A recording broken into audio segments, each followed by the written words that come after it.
மாந்திரிகத்தில் இப்போ செய்து காட்டும் இந்த கலை உக்ர சக்கரம். உக்ரன்றதை கேட்டிங்கன்னாக்கா, வக்கரம்னாக்கா எது செய்தாலுமே அதில் ஒரு தடையை ஏற்படுத்தி அதை தடங்களாக்கி சிரிக்கிறது வக்கரம். உக்ரன்னா எதையுமே 100% செய்து பாஸ் பண்ணுறதுக்கு உண்டான வழி தான் அந்த உக்ர சக்கரம். இந்த உக்ர சக்கரத்தில் பார்த்தீங்கன்னாக்கா, நீங்கள் சக்கரம் போட்டு காளியவும் நடுவில் போடலாம், அதுக்கப்புறம் கேட்டிங்கன்னா துர்கையும் போடலாம், அதுக்கப்புறம் கேட்டிங்கன்னாக்கா உங்களுடைய வேலையை சாதிக்கிறதுக்காக எதை வேணாலும் நீங்கள் போடலாம், ஒன்றும் தப்பு கிடையாது.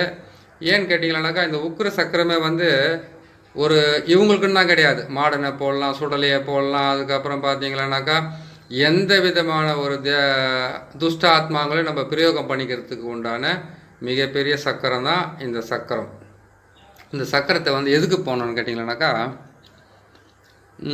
ரொம்ப ரொம்ப ரொம்ப இப்போது நிறைய பேர் கேட்பாங்க. என்னென்னு கேட்குறாங்க கேட்டிங்கன்னாக்கா, உடனுக்குடனே எந்த வேலை செய்தாலுமே பலிதம் கொடுக்கணுன்னுவாங்க. அதுக்கு இந்த உக்ர சக்கரம் கரெக்டாக வேலை செய்யும் பாருங்கள். நீங்கள் இது நடுவில் எழுத வேண்டிய எழுத்துக்களை மட்டும் கொஞ்சம் பார்த்து கரெக்டாக எழுதிக்கணும். ஏன்னு கேட்டிங்கன்னாக்கா, நடுவில் எழுத வேண்டியது கேட்டிங்கன்னாக்கா உங்களுக்கு பிடிச்ச தேவதைகளை எழுதிக்கலாம். இங்கே பாருங்கள், நடுவில் காலி தான் வச்சுருப்பான் அந்த இடத்த.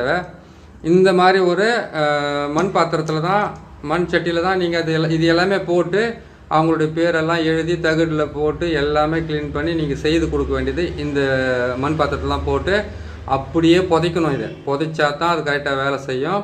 அவங்களுடைய பேர், அவங்களுடைய துணி இல்லைன்னு கேட்டீங்க எதையுமே, அதாவது அழிக்கிறது எந்த வேலையாக இருந்தாலும் உக்குரத்தில் நம்ம க்ளீன் பண்ணிக்கலாம். அதுக்கு தான் அது உக்குர சக்கரம்னு வச்சுருக்காங்க அந்த பேரை. இதுக்கு கேட்டிங்கனாக்கா மொத்தம் 4 தகடு வேணும். 4 தகட்டுலையுமே எழுதணும். இது கேட்டிங்கன்னா மொத்தம் 12 எலுமிச்சம்பழம் வேணும். 12 எலுமிச்சம்பழத்தை நீங்கள் இப்போவே அந்த சக்கரத்தை போட்டோன்னு பலி கொடுத்துடணும். புரியுதுங்களா? பலி கொடுத்து ஒரு சில டைமில் பார்த்தீங்கன்னாக்கா பிளட்டும் யூஸ் பண்ண வேண்டிய ஒரு சூழ்நிலை வரும்போது அது நீங்கள் பிளட்டை கூட கொடுங்களா, தப்பு இல்லை. பிளட்டு செய்திங்கன்னா பச்சரிசி சாதத்தை நீங்கள் அதில் போட்டு கலந்து தான் இந்த சாதத்தை இதுக்குள்ளே போட்டு நீங்கள் இது பொருள் எல்லாம் அதுக்குள்ளே போடணும். புரியுதுங்களா?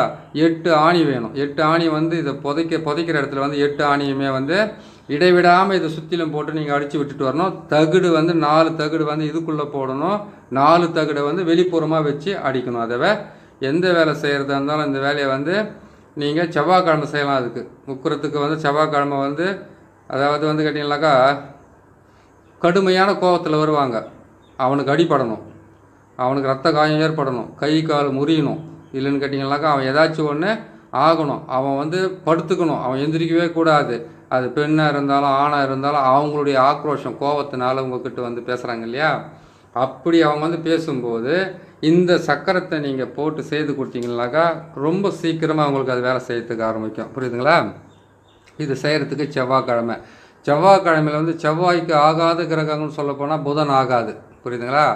சனி செவ்வாய் வீட்டில் தான் நீசம் அடைவார். செவ்வாய்க்கிழமை சனி ஓரையில் நீங்கள் செய்யலாம் தாராளமாக. இதை நீங்கள் செய்து கொடுங்க. அதான் கேட்டிங்கன்னாக்கா ரணகாலிக்கு உண்டான வேலையை இது செய்யலாம், ரணபலிக்காக உண்டான வேலையை இது செய்யலாம். நீங்கள் அதாவது ரணமாகிறது, கை கால் உடையிறது, அதுக்கப்புறம் கேட்டிங்கன்னாக்கா அதாவது ரத்த காயத்துங்களுக்கு இந்த உக்ர சக்கரம் கரெக்டாக வேலை செஞ்சிடும். இந்த வேலையை நீங்கள் செய்து தாராளமாக அவங்களுக்கு கொடுக்கலாம், ஒன்றும் தப்பு கிடையாது. இது செய்கிறதுக்கு முன்னாடி நீங்கள் கொஞ்சம் சாப்பிடாம ஒரு பொழுதுல செய்யுங்க. ஏன்னு கேட்டிங்கன்னாக்கா நீங்கள் சாப்பிடாமல் செய்கிறது தான் நல்லாயிருக்கும். அதாவது சனி ஓரம் எப்போ வருதோ, எப்போ நம்ம அது இது பண்ணோம்னாக்கா செவ்வாய்க்கிழமைக்கு காலையில் பார்த்தீங்கன்னா காலையில் செவ்வாய் ஓரம் வந்துடும், அதுக்கப்புறம் சூரிய ஓரம் வரும், அதுக்கப்புறம் சுக்கிர ஓரம் வரும். சுக்கிர ஓரைக்கு அப்புறம் பார்த்தீங்கன்னாக்கா உங்களுக்கு புதன் ஓரம் வரும். புதன் ஓரைக்கு அப்புறம் பார்த்தீங்கன்னா சந்திர ஓரம் வரும். சந்திர ஓரம் முடிஞ்ச உடனே கரெக்டாக சனி ஓரம் வந்துடும். புரியுதுங்களா? அந்த சனி ஓரில் தான் செய்யணும். மேக்ஸிமம் பார்த்தீங்கன்னாக்கா நீங்கள் 6, 7, 8, 9, 10 மணி வரைக்கும் கொஞ்சம் இதுவாக இருந்து அதுக்கப்புறம் அந்த சனி ஓரில் நீங்கள் செய்து முடிச்சிக்கங்க. புரியுதுங்களா? இந்த சனி ஓரில் செய்கிறதுக்கு முன்னாடி நீங்கள் உக்காந்து செய்யும்போது பார்த்தீங்கன்னாக்கா நீங்கள் வெறும் தரையில் உக்காந்து செய்யக்கூடாது. முடிஞ்சாக்கா ஏதாச்சும் ஒரு ஆசனம், ஒரு மன மாதிரி கூட போட்டுட்டு உக்காருங்க. அப்படி இல்லைன்னு கேட்டிங்களானாக்கா நீங்கள் இந்த ஒரு சின்னதாக ஒரு பாய் மாதிரியோ அப்படின்னு கேட்டால் ஏதாச்சும் ஒரு துணி போட்டுட்டு உக்காருங்க. ஏன்னு கேட்டிங்கன்னாக்கா என்ன நம்ம எங்கே செய்து கொடுக்குறோம், இது எப்படி நடக்குதுன்னு தெரியல, இதை போட்டுன்னு உக்காரணும், அது போட்டு உக்காரணும் இல்லை. நம்பிக்கைன்றது வந்து முதல்ல உங்களுக்குள்ளே இருக்கணும். நம்பிக்கை இருந்து நீங்கள் செய்வது இது நான் செஞ்சு ஜெயிப்பேன்னு சொல்லிட்டு தைரியமாக செய்யுங்க. மாந்திரிகம் வந்து கற்றுக்கிறதெல்லாம் ஒரு பெரிய விஷயம் இல்லை. அதை நீங்கள் செய்ய வேண்டியது மிகப்பெரிய ஒரு விஷயந்தான். இந்த விஷயத்தை பார்த்து செய்து கொடுத்தீங்கன்னாக்கா உங்களுக்கு நல்ல வேலை செய்யும். புரியுதுங்களா? இந்த உக்கிர சக்கரத்தை இப்போ உக்கிரகாளி சக்கரங்கிறது உக்கிர மாடல் சக்கரம் இருக்குது, எல்லாமே இருக்குது. இப்போ தான் நான் கரைச்சி காட்டுற பாருங்க. இதுதான் இப்படி தான் நீங்கள் பொருத்தி வைக்கணும். நான் கரெக்டாக பார்த்துக்குங்க. எடுக்கும்போது ஏன்னு கேட்டால் இருக்கிற அச்சாரம் தெரியல, அதில் இருக்கிற எனக்கு எழுத்துக்கள் சரியாக தெரியலன்னா மனசுக்குள்ளே அப்புறம் கஷ்டமெல்லாம் படாதீங்க. இந்த உக்கிர சக்கரத்தை போட்டு போகிறதுக்கு முன்னாடி வந்து கரெக்டாக 12 எலுமிச்சம்பழத்தை வாங்கி கட் பண்ணிவிட்டு இதெல்லாம் வச்சுட்டிங்களா? இதெல்லாம் எடுத்துட்டோமா? 8 ஆணி வச்சுட்டிங்களா? வச்சுட்டு அதை வச்சுட்டுமா? இந்த சக்கரத்தினுடைய மேல் பகுதியில் மட்டும் பாருங்கள், கற்பூரம் 5 கற்பூரம் வச்சுருப்பேன். சரிங்களா? 5 கற்பூரம் 5 கற்பூரம் 5 கற்பூரம் வச்சுருக்கேன் பாருங்கள். இந்த கற்பூரத்துங்களை வந்து முதல்ல வந்து சக்கரத்தை போடும்போது கொளுத்தி ஆகணும். ஆளை உட்கார வச்சு செய்கிறதுனாலும் கொளுத்தி தான் ஆகணும். நீங்கள் வேறு எது செய்கிறதா இருந்தாலும் கற்பூரத்தை கொளுத்தணும். நான் கொளுத்தலை, இப்போ முடிச்சுட்டோன்னு நான் கொளுத்திடுவேன் அதை நான். ஏன்னு கேட்டிங்கனாக்கா கற்பூரம் கொளுத்திட்டு எரிஞ்சிக்கிட்டே இருந்து பார்த்தாக்கா இன்னத்தையும் எரி வச்சுட்டு இருக்கிறாங்களே அப்படின்னு சொல்லிட்டு அதுக்கும் ஒரு பயத்தை உருவாக்குவாங்க அவங்க. அதனால் வந்து இதை கொளுத்திட்டு நான் செய்கிறதுக்கு வந்து கொளுத்திட்டு செய்ய வேண்டிய வேலையெல்லாம் இன்னும் நிறைய வேலைங்க இருக்குது. அதெல்லாம் அப்புறமா செய்து காட்டுறேன் நான். இதை பாருங்கள். பார்த்துட்டு வந்து இந்த உக்கிர சக்கரத்தை வந்து போடணுன்னு கேட்டிங்களானாக்கா இந்த மாதிரி விதி பிரகாரம் தான் போடணும். இதை பார்த்துக்குங்க. இப்போ பாருங்கள், தெளிவாக தெரியும் உங்களுக்கு. இருங்க, இது ஒரு நிமிஷம் இதை எடுத்துடலாம்.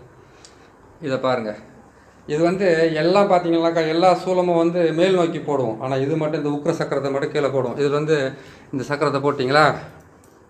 இங்கே பாருங்கள், இங்கே வந்து எதிரியோட பேர் எழுதணும். உக்கிரமாக இருக்கிற இந்த சக்கரத்தில் வந்து இங்கே வந்து எதிரியோட பேர் போடணும், இங்கே வந்து எதிரியோட போடணும், இங்கே வந்து எதிரியோட பேர் போடணும். கண்டிப்பாக வந்து இதுக்கு வந்து கோழி பலி கொடுத்து ஆகணும். கருங்கோழி என்ன கொடுக்கலாம், பெட்டை கோழியான கொடுக்கலாம், சேவல்னா கொடுக்கலாம். எந்த கோழி கொடுத்தாலும் பிளட்டு கொடுத்தீங்களா கரெக்டாக வேலை செய்யும். எப்படி செய்யணும்? இந்த சக்கரத்தை போட்டு ஆளை உட்கார வச்சிட்டிங்களா? ஆளை உட்கார வச்சிட்டிங்கனாக்கா அவங்களையும் இவங்களை வந்து 8 முறை வந்து கோழி சுற்றணும். ஒரு 8 முறை வந்து எலுமிச்சம்பழத்தை சுற்றணும், 8 முறை வந்து முட்டியை சுற்றணும், 8 முறை வந்து தகுட்டை சுற்றணும், 8 முறை வந்து ஆணியை சுற்றணும். 8 முறை கேட்டிங்களானாக்கா இந்த தகுடு எழுதிட்டாலும் சுற்றணும். புரியுதுங்களா? இதில் வந்து 8 தகுடு போட்டு எழுதுறீங்க. 8 தகுடை போட்டு எழுதிட்டு இதனுடைய அச்சாரம்னு பார்த்தீங்களானாக்கா நங் மிரியும். அதாவது கட்டி அச்சாரம் சொல்கிறேன், உங்களுக்கு மூல மந்திரம் சொன்னால் தான் புரியும் உங்களுக்கு. நங் மிரியும், நங் கிரியும், நங் பிரியும், நங் நசியும். இது தான் இதனுடைய மூல மந்திரமே. இதுக்கு ஓம் என்ற எழுத்து போடவே கூடாது. ஏன்னு கேட்டிங்களானாக்கா இது கடுமையாக வேலை செய்கிறதுனால இதுக்கு ஓம் என்ற எழுத்தை மட்டும் யூஸ் பண்ணாதீங்க. அதே மாதிரி இது போடும்போது வந்து பார்த்தீங்கன்னா அவங்களுடைய பேருங்களை வந்து கரெக்டாக சொன்ன மாதிரி இந்த இடத்துலையும் இந்த இடத்துலையும் இந்த இடத்துலையும் இந்த இடத்துலையும் போடுங்க. ஏன்னு கேட்டிங்கனாக்கா நிறைய பேர் கேட்டிருக்கீங்க. என்னென்னு கேட்டிருக்குன்னு கேட்டிங்கனாக்கா, சார் உடனே ஏதாவது நடக்கிற மாதிரி வேலை இருந்தால் சொல்லி கொடுங்க போடுங்க அப்படின்னு சொல்லியிருக்கீங்க. காளியினுடைய விஷயத்தையும் கேட்டிருக்காங்க. இதே வந்து கபால காளிக்கு கூட இந்த சக்கரத்தை போடலாம். ஆனால் உள்ளே வந்து ஒரு ஆண் உருவமோ பெண் உருவமோ போடணும். மேலே வந்து கேட்டிங்களானாக்கா 6 சூலம் வர்ற மாதிரி அதுக்கு போடணும். அது வந்து கேட்டிங்கன்னா அது வேறு சக்கரத்தில் நான் போட்டு காட்டுறேன். அதை இதை போட்டுட்டிங்களா? முட்டியில் அவங்க பேர் எழுதிட்டிங்களா? எலுமிச்சம்பழத்தில் அவங்க பேர் எழுதிட்டிங்களா? தகுட்டில் அவங்க பேரெல்லாம் இந்த சக்கரத்தை போட்டு எழுதிட்டிங்களா? நான் சொன்ன மாதிரி கொண்டு போயிட்டு இதை செய்ய வேண்டியது வந்து புத்து இருக்குது பார்த்தீங்களா? புத்துக்கு கீழே தான் இதை புதைக்கணும். அப்படி இல்லைங்களா கருவேல மரத்துக்கு கீழே தான் வைக்கணும். சிட்டியில் இருக்கிற இடத்துல வந்து எங்கே புத்துக்கு போகிறது, எங்கே வந்து நீங்கள் கருவேல மரத்துக்கிட்ட போகிறது அப்படின்னு சொல்லிக்கிறோம். இது பார்க்க போனால் ஆணிலே அடிக்கக்கூடாது. இதை கருவேல முள்ளில் தான் அடிக்கணும். அப்படி எட்டி முள்ளில் தான் அது வந்து அந்த தகுட்டை வந்து அடிக்கணும். அது எப்படி அடிக்கணும்னு கேட்டிங்கனாக்கா இதுக்குள்ளே போட்டுட்டீங்க. நீங்கள் அந்த மண் பாத்திரத்துக்குள்ளே போட்டுட்டீங்க. மண் பாத்திரத்துலேருந்து எல்லாமே போட்டு அவங்க பேரெல்லாம் எழுதி வந்து அவங்களுக்கு 8 முறை எல்லாம் வந்து இறக்கி எல்லாமே செய்து முடிச்சிட்டிங்க. கோழியும் பலி கொடுத்துட்டீங்க, எல்லாமே செய்துட்டீங்க. செய்து முடிச்சிட்டோன்னா இதை எடுத்துன்னு போயிட்டு அந்த இடத்துல புதைச்சிட்டு கரெக்டாக பார்த்தீங்கன்னாக்கா இது பாருங்கள் எப்படி வச்சுருக்கிறேன் பாருங்கள். இங்கே ஒரு தகுடு வரும், அந்த புதைச்சிங்கனாக்கா இங்கே ஒரு தகுடு வரும், இங்கே ஒரு தகுடு வரும், இங்கே ஒரு தகுடு வரும். அதுக்குள்ளே வந்து தகுடு வரும். இந்த கற்பூரமெல்லாம் போட்டு எரித்து அப்படியே வந்து இந்த மண் பாத்திரத்தை போட்டு மூடி, அந்த மண் பாத்திரத்தை மேலே போட்டு மூடி இதே மாதிரி நூலில் தான் கட்டணும். கட்டிட்டு என்ன பண்ணுங்க, மஞ்சள் குங்குமத்தை மேலே வைக்கலாம், இல்லை வெறும் குங்குமத்தோடு வைக்கலாம், இல்லை குங்குமத்தோடு போட்டு நல்லா இறுக்கி கட்டி அவங்களுடைய காலடி மண்ணோ துணியோ அவங்களுடைய ஃபோட்டோவோ எதுவாக இருந்தாலும் செய்து கொண்டு போயிட்டு அவங்க தலையை இறக்கி, அதாவது இது எதுக்காக செய்யுதுன்னு கேட்டாக்கா நீங்கள் 4 வேலைக்கு யூஸ் பண்ணிக்கலாம். புரியுதுங்களா? அதாவது கடுமையான எதிரிக்கு யூஸ் பண்ணிக்கலாம், கடுமையான போட்டி பொறாமல் இருக்கிறவங்க யூஸ் பண்ணிக்கலாம்.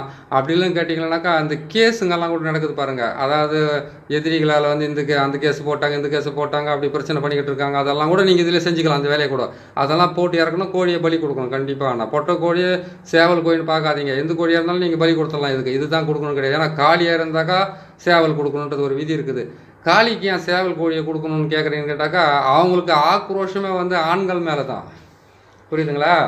அவங்க வந்து எந்த காளியாவது பெண்களை அழிச்சாங்கன்னு பார்த்துக்கிறீங்களா, ஆணை தான் காலில் போட்டு மெரிச்சிக்கிட்டு இருப்பாங்க. அதனால் காளின்னு போயிட்டீங்களானாக்கா அதுக்கு வந்து ஆண் கோழி நீங்கள் கொடுக்கணும். முனீஸ்வரனுக்கு ஆண் கோழி பெண் கோழி தான் கொடுக்கணுன்றது விதியெல்லாம் எதுவும் கிடையாது. எந்த கோழியானா கொடுக்கலாம் அவர். ஏன்னு கேட்டாக்கா முனீஸ்வரனுடைய சனீஸ்வரனுடைய மறு வடிவம் தான் முனீஸ்வரன் வரும், புரியுதுங்களா?